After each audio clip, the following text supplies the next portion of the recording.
क्या आपको पता है कि इस देश में सबसे सस्ता क्या बिकता है? गेस करिए। आलू। हम्म प्याज। टमाटर बिकता होगा। जी नहीं। इस देश में सबसे सस्ता बिकता है एक युवा का भविष्य, एक मिडिल क्लास परिवार के लड़के का सपना। और सरकारी दफ्तरों में बिकता है उन गरीब परिवार के माँ बाप का खून पसीना जो उन्होंने फीस भरने के लिए बहाया था। TET exam, teacher eligibility test, एक ऐसा एग्ज़ाम जो किसी के लिए तो सिर्फ एक पेपर है, पर उन लाखों गरीब परिवारों के लिए गरीबी से आज़ादी का एक लौता रास्ता है। पर जब सुबह 10 बजे स्टूडेंट एग्ज़ाम हॉल में बैठता है तो उसे नहीं पता होता कि उसके 5 साल की मेहनत का फैसला पहले ही व्हाट्सएप और टेलीग्राम पर सिर्फ 500 रुपये में हो चुका है। यह लीक सिर्फ पेपर नहीं हुआ है, यह सरकार की व्यवस्था का जनाजा निकला है। सरकार कहती है कि हम निष्पक्ष परीक्षा कराएंगे, लेकिन सच्चाई क्या है? सच्चाई उन आंखों में है जिन्होंने अपने माँ बाप के सपने को अपनी आंखों से बिखरता हुआ देखा है।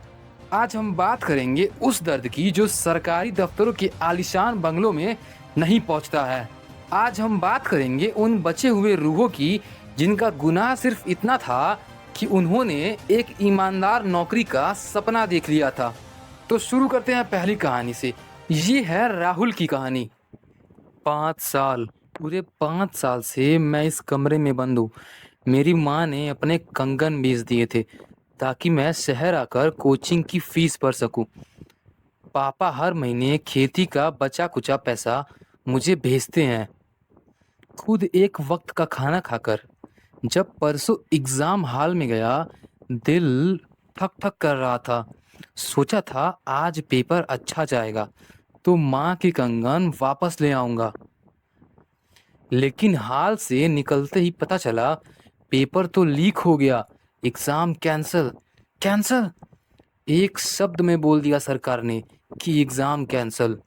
उन्हें क्या पता कि इस एक कैंसिल शब्द के पीछे कितने घरों के चूल्हे बुझ गए।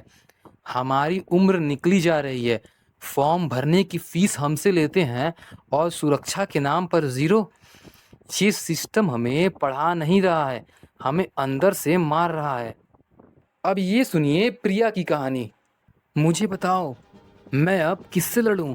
उन करप्ट लोगों से जो लाखों रुपए देकर पेपर खरीद लेते हैं, या उस सरकार से जो हर बार आकर कहती है कि एसआईटी जांच करेगी। जांच तो होती रहेगी, पर मेरा जो वक्त चला गया, जो मेरी जिंदगी का आखिरी चांस चला गया, वो मुझे कौन वापस करेगा? क्या सरकार का कोई मंत्री मेरी उम्र वापस ला सकता है? आइए अब थोड़ा सरकार के हिसाब किताब पर नजर डालते हैं। हाँ, तो जब इलेक्शन आते हैं तो डिजिटल इंडिया का नारा लगता है। डिजिटल वोटिंग, डिजिटल कैंपेनिंग, सब कुछ हाईटेक। तो फिर वही हाईटेक सिस्टम एक एग्जाम पेपर को सिक्योर क्यों नहीं कर पाता है? पहला सवाल, जब आपको पता है कि लाखों बच्चे टेट एग्जाम में बैठने वाले हैं तो सिक्योरिटी एजेंसी को अलर्ट क्यों नहीं कर देते? दूसरा सवाल, हर बार पेपर लीक होने के बाद आप वही घिसा पिटा डायलॉग मारते हैं कि दोषियों को बख्शा नहीं जाएगा। अबे, पिछले दोषियों को पकड़ा गया जिनको पेपर लीक में, क्या वो अभी सलाखों के पीछे हैं? हाँ, या फिर उनकी प्रॉपर्टी जब्त की गई? कुछ हुआ? तीसरा सवाल, फॉर्म भरने के लिए सरकार बच्चों से करोड़ों रुपए इकट्ठा करती है, तो वही पैसा सिक्योरिटी में क्यों नहीं लगा देती? जब नेताओं की रैली होती है तब एक परिंदा भी पर नहीं मार सकता, इतनी सुरक्षा, इतने कमांडो। लेकिन जब इस देश के भविष्य की बात होती है तब एक चिल्लर छाप माफिया आकर आपके पूरे सिस्टम को हिला कर रख देता है और आप कुछ कर नहीं पाते हैं। ये सरकार की नालायकी नहीं तो और क्या है? देखो, मुझे ऐसा लगता है कि ये सरकार की विचारधारा है कि उन युवाओं को बेरोजगार रखो ताकि ये हमारी रैलियों में जिंदाबाद मुर्दाबाद का नारा लगा सके। अब आगे सुनिए, ये एक पिता की कहानी है। मेरा बेटा चोर नहीं है, वो दिन रात पढ़ता था, उसने कभी गलत रास्ता नहीं चुना, पर आज जब वो घर लौटा तो उसने खाना नहीं खाया, वो कमरे में बैठकर रो रहा है। मुझे डर लगता है, मुझे बहुत डर लगता है कि कहीं मेरा बेटा कोई गलत कदम ना उठा ले। अगर उसे कुछ हो गया तो मैं इस सरकार के मंत्रियों के घर के सामने जाकर अपनी जान दे दूंगा। ये सरकारें बच्चों को नौकरी नहीं, उन्हें मौत परोस रही हैं। हाँ, तो ये सिर्फ राहुल, प्रिया या उनके पिता की कहानी नहीं है। ये इस देश के हर उस परिवार की कहानी है जो ईमानदारी से जीना चाहता है। हम कब तक चुप रहेंगे? हम कब तक सरकार के इस एग्ज़ाम कैंसल वाले लूप में फंसे रहेंगे? हम सरकार से भीख नहीं मांग रहे हैं, हम सरकार से अपना खुद का हक मांग रहे हैं। अगर आप एक एग्ज़ाम को ढंग से नहीं करा सकते तो उस कुर्सी पर जिसको आप पकड़ कर बैठे हैं उस पर बैठने का आपका कोई हक ही नहीं बनता।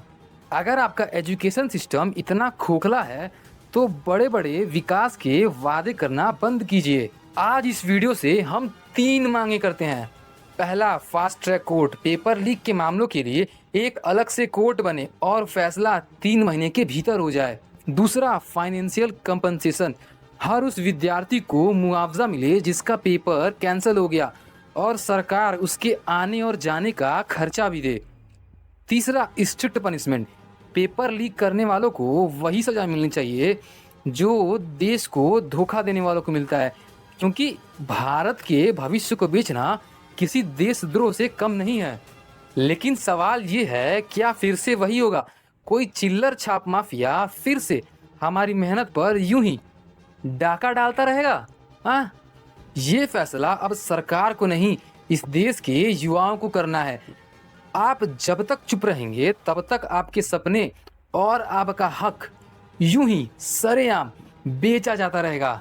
उठिए और आवाज उठाइए, इस सड़ी हुई व्यवस्था से अपना हिसाब मांगिए, क्योंकि जब तक इस देश का युवा खामोश रहेगा तब तक हर एक दुकान पर ऐसे ही टेट एग्ज़ाम और भी एग्ज़ाम के पेपर बेचे ही जाते रहेंगे और व्हाट्सएप और टेलीग्राम पर यूं ही पेपर लीक के न्यूज़ सामने आते ही रहेंगे। सरकार के इस पेपर लीक वाले सिस्टम पर आप क्या सोचते हैं? कमेंट्स में ज़रूर बताएं। और हाँ, जाते जाते इस वीडियो को लाइक करके चैनल को सब्सक्राइब करना बिल्कुल मत भूलिएगा। मिलते हैं अगले वीडियो में।